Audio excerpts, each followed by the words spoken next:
Welcome to another Bio 151 lecture. Today we're going to be talking about animal cardiovascular and respiratory systems.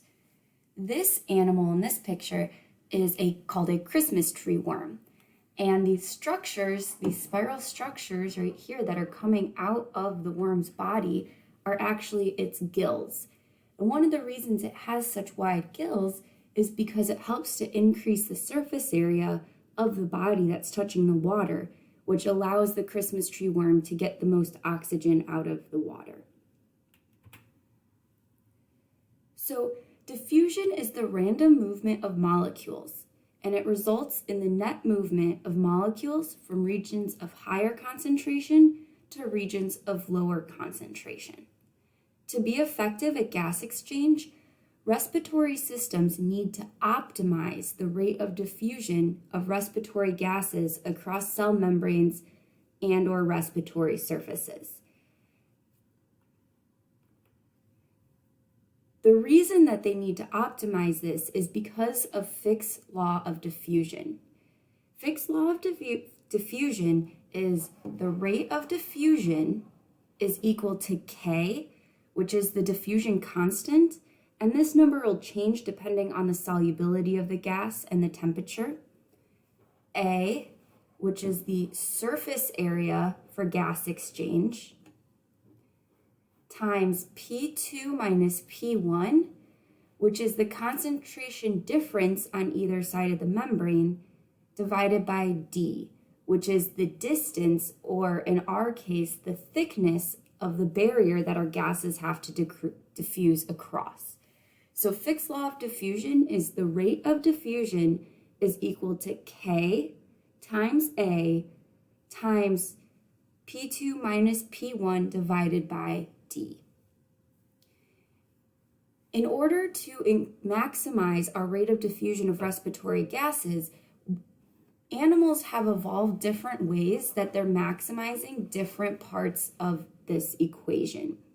For today, the majority of the things we're going to be looking at will have to do with surface area, concentration differences, and the thickness of the membrane that the gas has to diffuse across.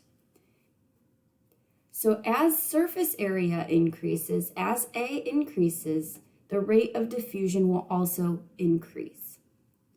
So animals maximize the rate of gas diffusion by increasing differences in partial pressures, decreasing the thickness of respiratory membranes, and having respiratory organs that increase surface area that is available for the gas to diffuse across.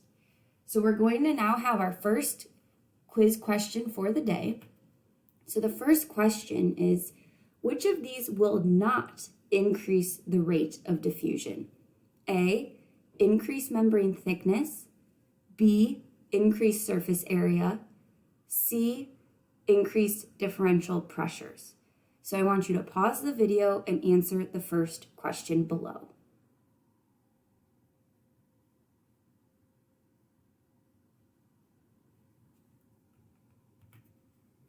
So we now have another question.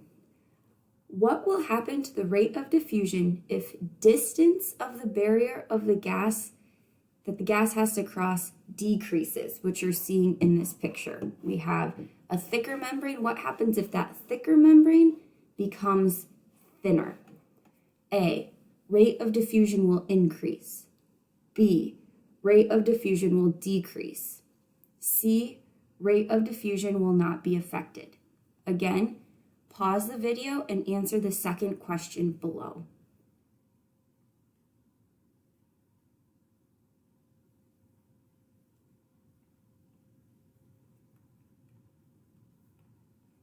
And one more question in this series of quiz questions. Which of these organisms is able to supply all of its respiratory gases solely via diffusion across its surface? And we're going to assume, for the purposes of this question, that the masses of these organisms are the same. Is it A, an earthworm, or is it B, a flatworm? So to answer this question, think about differences in surface area. Again, Pause the video and answer the third question below.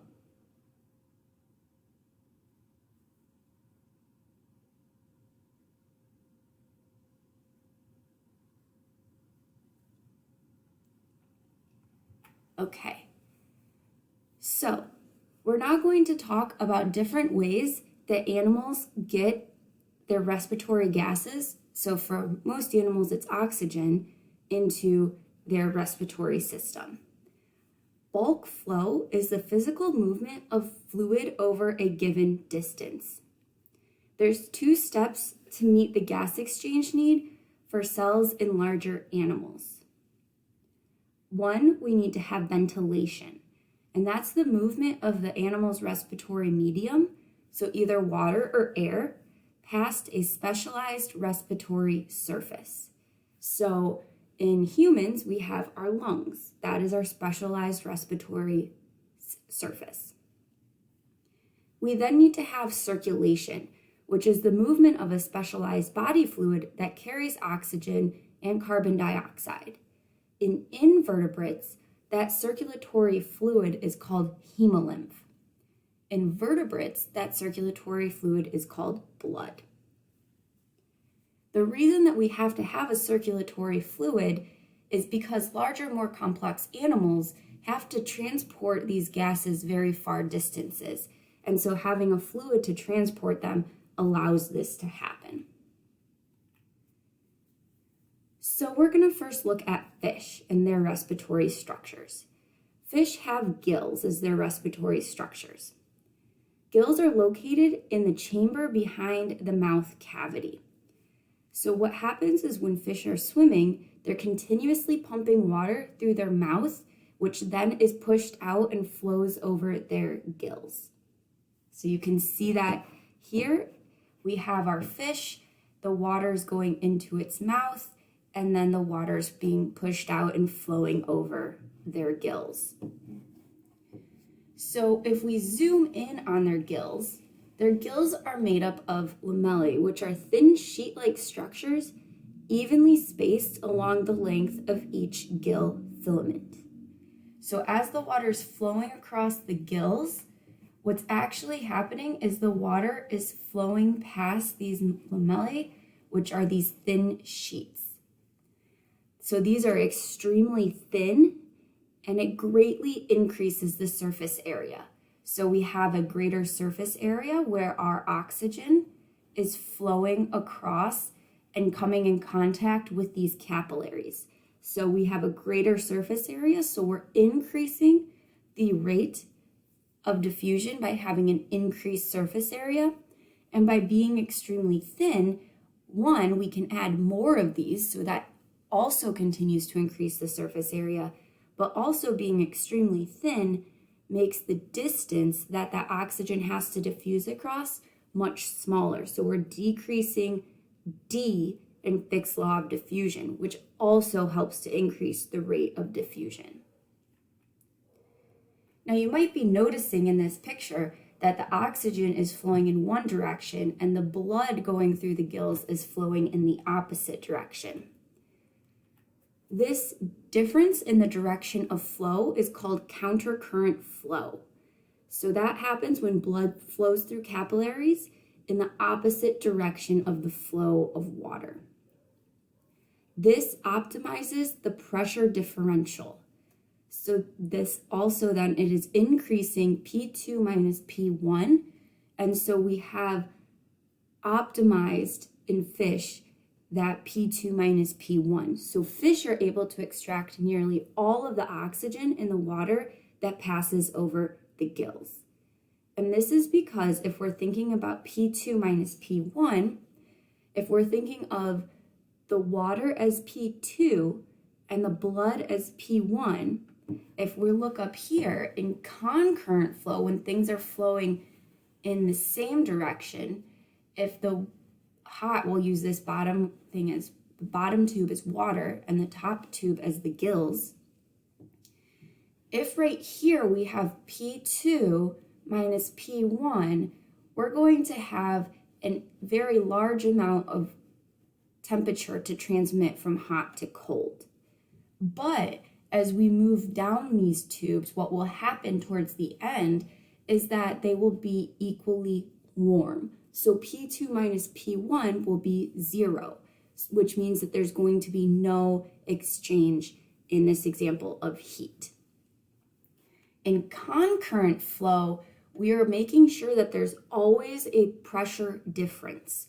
So as hot water is entering and going over the gills in this example, this water is going to be hot, and this water is not going to be as hot, but it will be almost as hot. So we still have a greater P2 compared to our P1. And that will be true as we move down the tube. So even though at the end of the tube, this water will be pretty cold, the water entering this upper tube will still be colder. So we still have a greater P2 than P1, which means that in this example, temperature change can happen across the entirety of these tubes. In fish, the same principle is happening.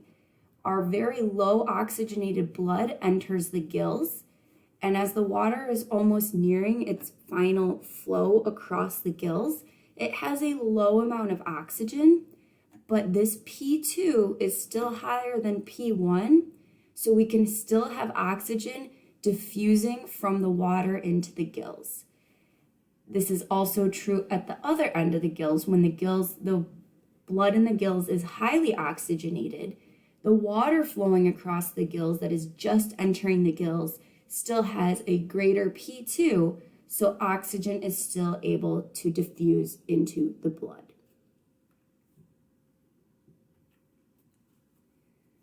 What about animals that have to breathe air? So fish breathe water, so it's a fluid that they can move through their mouth into their gills as they swim.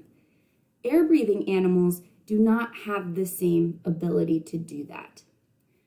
In air-breathing animals, there's two main terrestrial respiratory systems. The first are called trachea, which is a system of rigid channels. And organisms such as insects and smaller organisms have trachea. So here in trachea, you have these openings to these tubes, which then go directly to all the different parts of the body.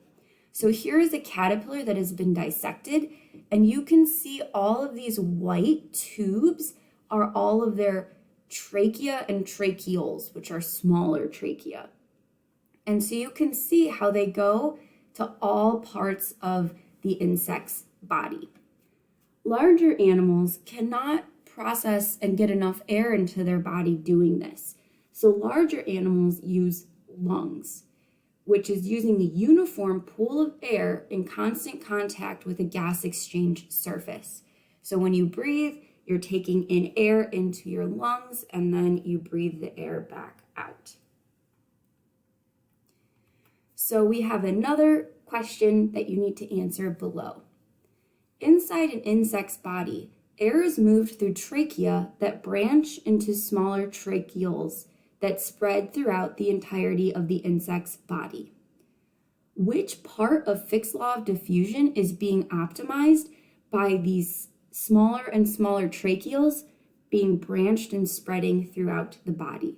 Is it A, the surface area available for gas exchange, B, the diffusion coefficient K, C, the difference in concentration on either side of the membrane, so P2 minus P1, or D, the thickness of the membrane that oxygen has to cross? So again, pause this and answer the fourth question below.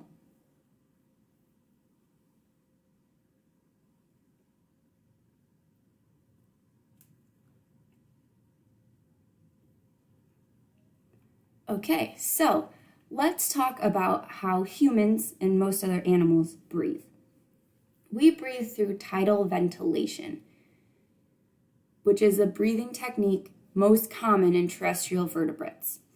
So what happens in tidal ventilation is we draw air into our lungs during inhalation, and then we move air out of our lungs during exhalation.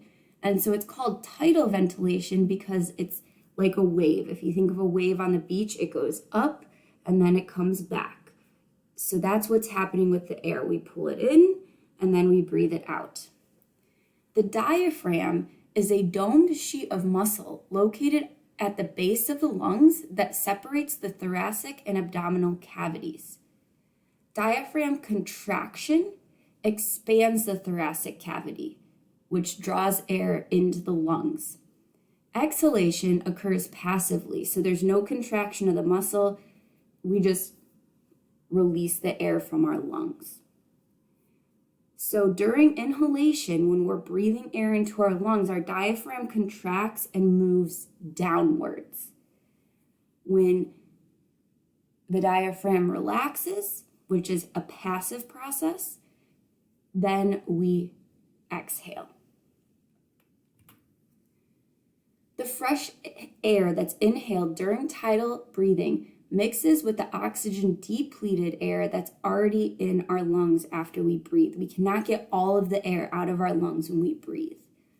This has a major disadvantage because the fraction of oxygen that can be extracted is now lower because we have that our oxygenated air is mixed now with air that didn't have oxygen in it anymore. And that's compared to countercurrent flow in fish gills. So fish can get about 90% of the oxygen out of the water, where in mammalian lungs, we extract about 25% of the oxygen that's in the air that we breathe into our lungs. And reptiles and amphibians' lungs extract even less. The major advantage of having tidal ventilation is that it's easy to do. So we could do this at high rates, and there's a high oxygen content in the air that we're breathing, so that also allows us to be able to use this system efficiently. So let's look more closely in at the mammalian respiratory system. So the lungs of mammals are packed with alveoli, and this optimizes Fick's law of diffusion in two ways. It increases the surface area by a lot. So having many little alveoli in our lungs increases the surface area because there's more surface area in each of the alveoli than if we just had one giant lung. There's also a very short distance between the alveoli and the blood. So we can see here this membrane, the thickness of this membrane in the alveoli to our capillaries is very small, and so we have a smaller D. So that allows us to increase our rate of diffusion. So we have another question. The mammalian lung ends in dead-end sacs. While this increases the surface area, it results in the need to breathe in and out, resulting in some stale, oxygen-depleted air to remain in the lungs after you exhale. Which variable of Fick's law of diffusion is made less optimal as a consequence of this organization? Is it A, area available for gas exchange? Is it B, the diffusion coefficient? C, the difference in concentration on either side of the membrane? Or D, the distance of the barrier that the oxygen has to cross? So again, pause this video and answer the next question below.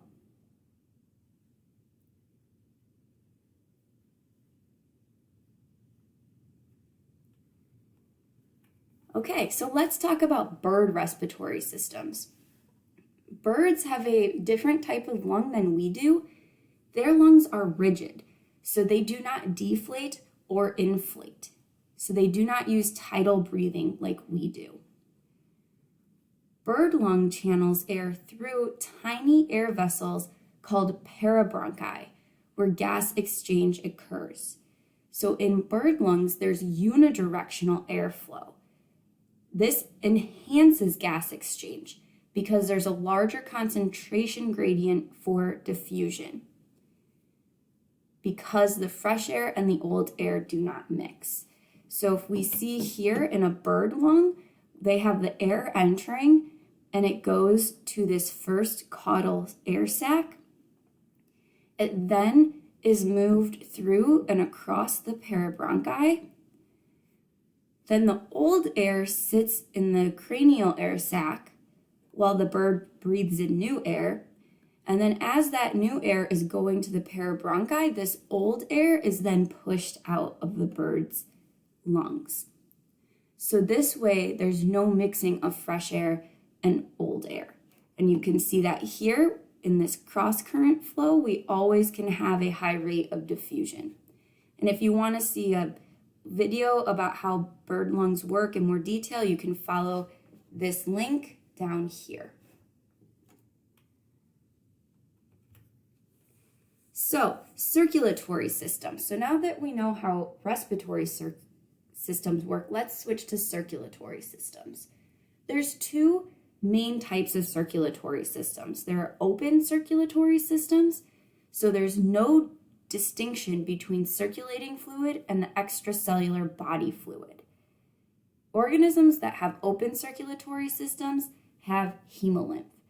In an open circulatory system, the blood washes over the organs in the body cavity, so it's not contained in any type of vessel. Insects have open circulatory systems. So you can see here in our dissection of our caterpillar, all of this fluid here it's hemolymph. It's not contained in any particular vessels. This blood, their hemolymph, just washes over their body. Closed circulatory systems have circulating fluid, blood, which is always enclosed within blood vessels. Unless something damages our blood vessels, our blood never leaves those vessels that it's moving through in our body. So mammals have closed circulatory systems, and so it's weird to think that our blood actually never touches any of our organs. It just moves around in our blood vessels. So what is blood? What makes up blood? There's 3 different types of cells that are in our blood. There's white blood cells, which help to defend the body. There's platelets, which help blood to clot. And then we have red blood cells, which help to transport oxygen to our body. Today, we're only going to talk about red blood cells. Red blood cells are going to be transporting oxygen, which we're going to talk about in more detail, but I also wanted to mention how carbon dioxide is transported through our body as well. Carbon dioxide may diffuse freely into the blood across the membrane, which you can see happening here. It's just diffusing. Or it can be bound to hemoglobin in red blood cells. What typically is happening, though, is that carbon dioxide is converted into soluble bicarbonate ions. So around 95% of our carbon dioxide is transported as a soluble bicarbonate ion that our hemolymph carries to get out of our body. So how do we transport oxygen from our lungs to all of our cells in our body? Less than 2% of oxygen in the blood is dissolved as gas. So most of our oxygen is bound to a molecule called hemoglobin. Oxygen is reversely bound to 4 heme groups held by the hemoglobin protein. So here in this picture you can see 1, 2, 3, 4 heme groups. So each hemoglobin molecule has 4 heme groups. So it has the ability to bind a maximum of 4 oxygen molecules. So it's challenging for hemoglobin to bind the first oxygen molecule. So you can see here that each of the heme groups are closed tightly. Once it binds a second oxygen molecule, you can see that these heme groups open up further. And then when it binds a third, they're opened up even more, so that it's very easy for oxygen to bind, the 4th oxygen molecule to bind to hemoglobin. And this is what's called cooperative binding. Hemoglobin changes its shape when oxygen is bound to the heme group, and it opens the structure up more and more as each oxygen molecule is bound to it.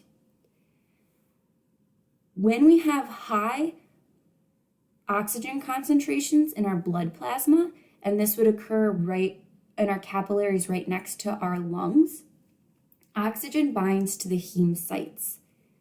When we have low plasma oxygen concentrations, so say in a part of our body, say a muscle when we're working out, the oxygen is released into the blood plasma so then it can diffuse into those muscle cells that need it. If you want to watch how this works in more detail or have a good review, you should follow this link and watch this video below. So hemoglobin has what is called a dissociation curve. And what is happening in the dissociation curve is it's just showing how, in a graphical way, blood partial pressure is against the percentage of oxygens bound to the hemoglobin, which is called hemoglobin saturation. At 100% saturation, we have all of our hemoglobin molecules bound to 4 oxygen molecules. Due to cooperative binding, this dissociation curve has a sigmoidal shape. So if we look at this curve here, on our x-axis, we have the partial pressure of oxygen, and then on our y-axis, we have our oxygen saturation of hemoglobin. So that's saying, what is the percentage of oxygen that's bound to the hemoglobin? And you can see here, at 100% saturation, that means that all of our oxygen molecules are bound to the hemoglobin. The reason that we have this sigmoidal shape is because it's very challenging for hemoglobin to bind to the first oxygen molecule. Once it binds to that first molecule, due to cooperative binding, it becomes easier and easier and easier for hemoglobin to bind more oxygen. So you have a sharp increase in the amount of oxygen that are bound to hemoglobin. The reason that it starts to slow down up here is because there's just not as many hemoglobin molecules that still need oxygen to bind to it. So it slows down just because there's not as many hemoglobin molecules available for oxygen to bind to. Certain things affect hemoglobin oxygen binding, such as pH. So a decrease in pH causes a right shift to hemoglobin's oxygen dissociation curve. So we can see here at a pH of 7.4, we have our normal curve, which is in blue. But as we change our acidity and become slightly more acidic, we have a change in this dissociation curve, which causes a right shift in the hemoglobin's ability to bind oxygen, and so it's going to release more oxygen to active cells than it would bind oxygen. Pregnancy also affects hemoglobin oxygen binding because there's more oxygen being given to the developing fetus than the oxygen being given to the mother. So we can see here that here's our mother's, the maternal hemoglobin curve, but you can see here that the fetus gets much more oxygen, which makes sense because the fetus is going through development, and so it's growing new cells rapidly, so it needs more oxygen than the mother. Hemoglobin is not the only molecule that can transport oxygen through our blood. We also have another molecule called myoglobin. And myoglobin is a monomer that contains only one heme group. So if we look at this picture here, we have hemoglobin has 1, 2, 3, 4 heme groups, whereas myoglobin only has one heme group. Myoglobin is a specialized oxygen carrier in vertebrate muscle cells. Hemoglobin delivers oxygen to myoglobin in muscle tissues, and then the myoglobin can lead to high levels of oxygen in our muscles, which are our tissues that are working very hard, so they have high requirements for oxygen. So if we look at this picture, we have our capillaries, and you can see we have our hemoglobin molecules moving through the capillaries. the hemoglobin is going to release oxygen into the blood plasma. The oxygen will diffuse across the membrane to the muscle cell, and then myoglobin will pick up that oxygen and move it to the mitochondria.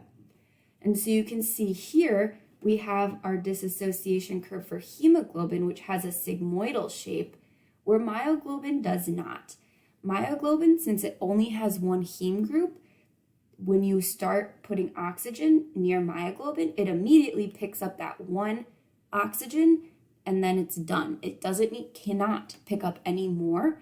And so this allows myoglobin to transport oxygen to muscle cells more quickly than hemoglobin is able to do.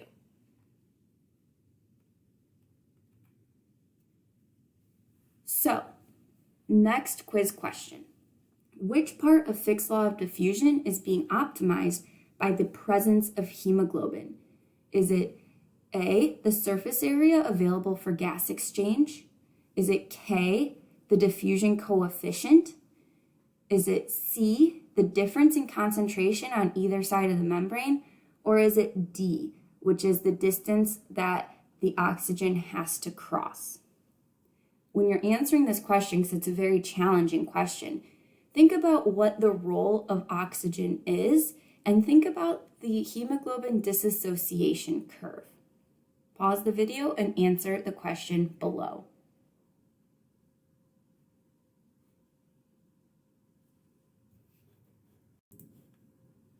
Okay, I know that was a really challenging question, and we'll see if you got it right. So let's talk about the parts of our body that actually help to transport hemoglobin to cells that need oxygen. So blood vessels are the vessels that transmit blood throughout our body. We have arteries, which are large, high-pressure vessels that move blood away from the heart. So the way I remember arteries are A, away. So we're always moving blood away from the heart. We have veins, which are large, low-pressure vessels that return blood to the heart. And then we have capillaries, which are finely branched networks of small blood vessels. And capillaries are the location for gas exchange. And the reason that they're the location for gas exchange, if we think of Fick's law of diffusion, is by having finely branched networks of many blood vessels, we greatly increase our surface area. Also, the thickness of the capillaries, the thickness of the lining of the capillaries is much thinner than arteries and veins. So by having a very thin membrane, we're also decreasing distance that oxygen has to diffuse across, which also will increase the rate of diffusion. Arteries and arterioles have thick walls, and the contraction of a smooth muscle layer in arterioles causes vasoconstriction. And in vasoconstriction, we are going to increase blood pressure. So that means we're going to be able to more easily move the blood to where it needs to go.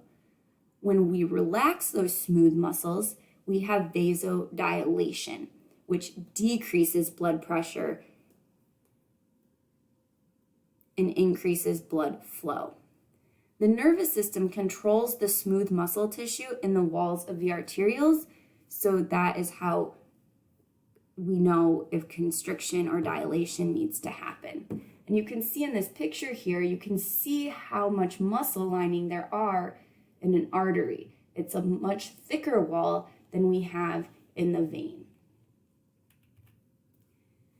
Venules and veins are thinner layers of smooth muscles, and the pressure in veins is only about 1/10 of that in arteries.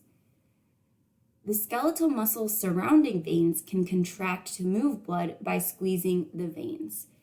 The reason that the pressure is much lower and we don't need to have that smooth muscle in a thick smooth muscle is because veins and venules have valves, and the valves prevent backflow of the blood.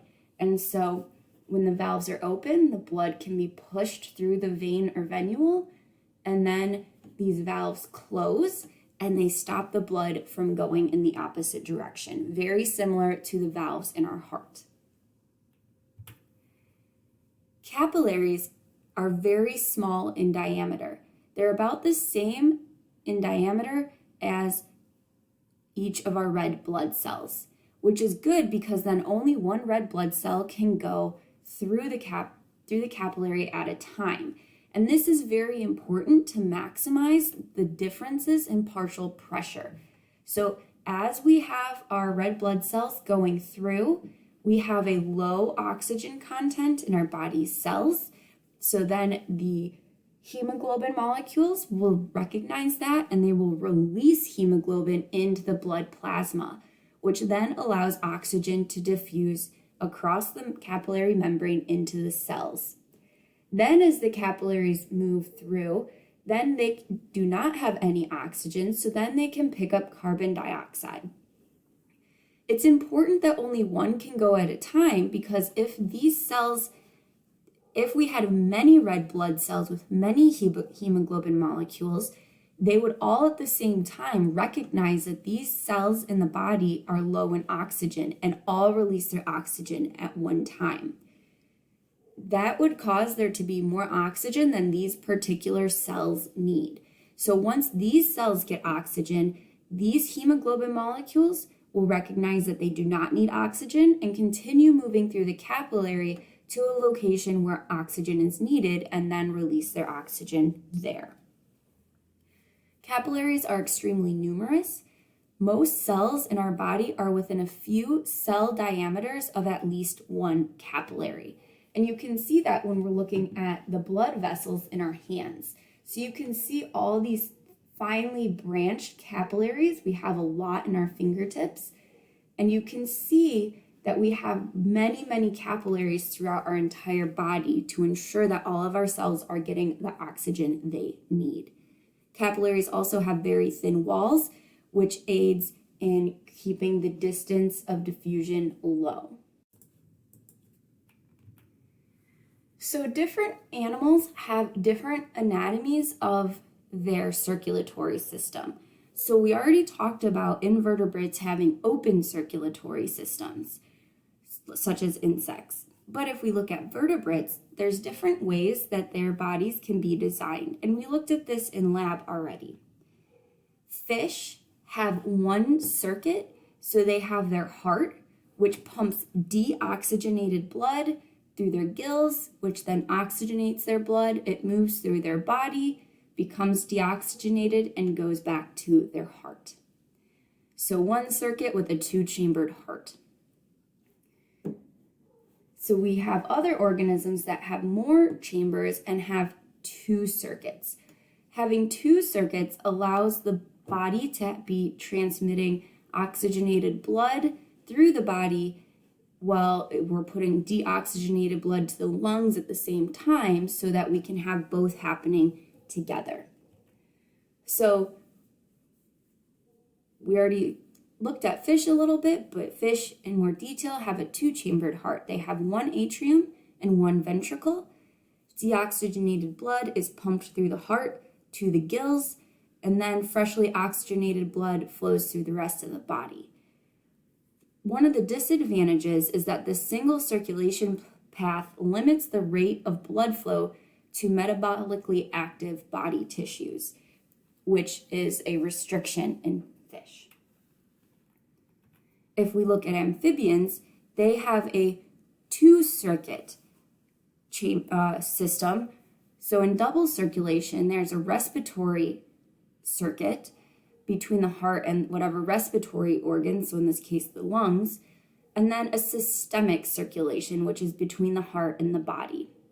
Frogs have a three-chambered heart, so they have two atria, but only one ventricle. And so oxygenated and deoxygenated blood mixes in this ventricle and then is pumped to both the lungs and the body. So the drawback to this is it restricts the supply of oxygenated blood to the body, similarly as how our lungs with tidal flow, the deoxygenated air in the lungs mixes with the oxygenated air, so it's reducing the supply of oxygen. Mammals have a 4-chambered heart. We have 2 atria and 2 ventricles. And we also have a respiratory and a systemic circuit. So we have a double circulatory system. The major advantages to this is that it increases the supply of oxygenated blood to active tissue, while also increasing the uptake of oxygen at the gas exchange surfaces. So we never have that mixing of oxygenated and deoxygenated blood, which allows us to make sure that we're getting all the oxygen we possibly can to all of our parts of our body. So your last question for today: a veterinarian receives a heart to dissect, but he has no information regarding the origin of the heart. He notices that the heart has 3 chambers. What can he deduce? A, the heart was taken from a fish. B, the heart was taken from an amphibian or a reptile. C, the heart was taken from a bird. D, the heart was taken from a mammal. Or E, the heart was taken from a fish or a reptile. So pause the video and answer this last quiz question.